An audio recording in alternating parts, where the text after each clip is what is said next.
So Naudi Aguilar just released a video about how weightlifting makes people dumb in his opinion, and at the end of his video he said that he wanted to trigger a debate. So this is what my video is part of this debate. And what's ironic about this idea that weightlifting makes you dumb is that in recent years we've seen a surge in the research into weightlifting and brain function.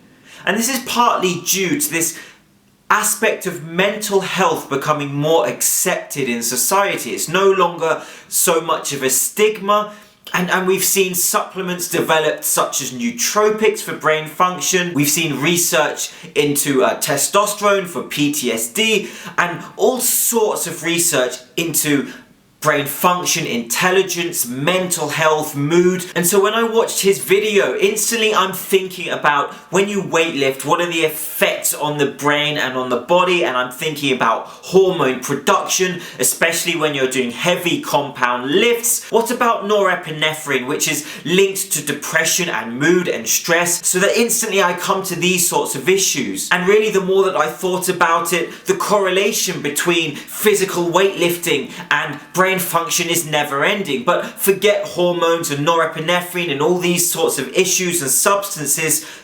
I watched quite a few videos about this. I watched Every Damn Day Fitness, who absolutely destroyed functional patterns with his video. I watched Steve Shaw. I watched some other fitness YouTubers, and I think everything was pretty well covered until a lightning bolt hit my brain as if it was from Zeus himself. And it was this idea that came to me which Naudi was missing, which is the process. In his video, Naudi talks about weightlifting, and he talks about the outcome, which is an aesthetic physique, larger muscle or strength. But what about this chunk of change in the middle?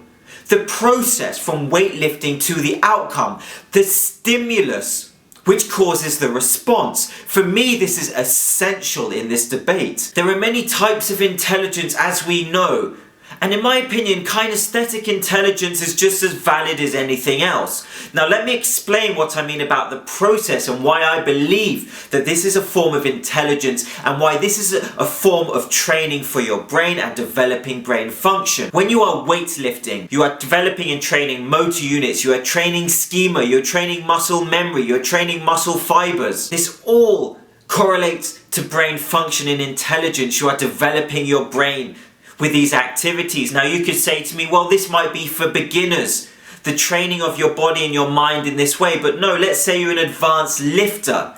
There's a whole learning process that goes into weightlifting, and it's learning which is developing your brain. Anything which you learn, whether it's weightlifting, whether it's languages, it doesn't matter. You are developing and training this thing inside your head. Advanced weightlifters don't just deadlift and grunt.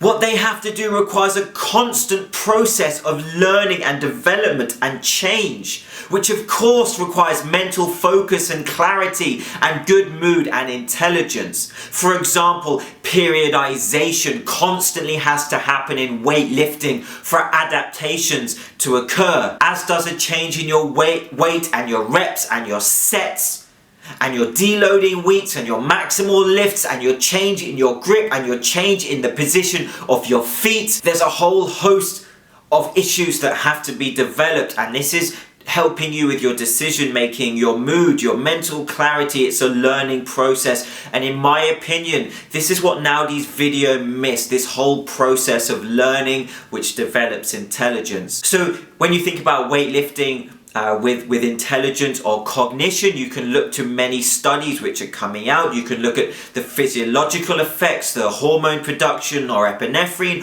or you can think of it as I do in terms of weightlifting being a learning process. Didn't your mother ever tell you that a healthy body equals a healthy mind? In this case, perhaps that old wives' tale is valid. I'm James Linker. This is Shredded Sports Science. Thank you for watching.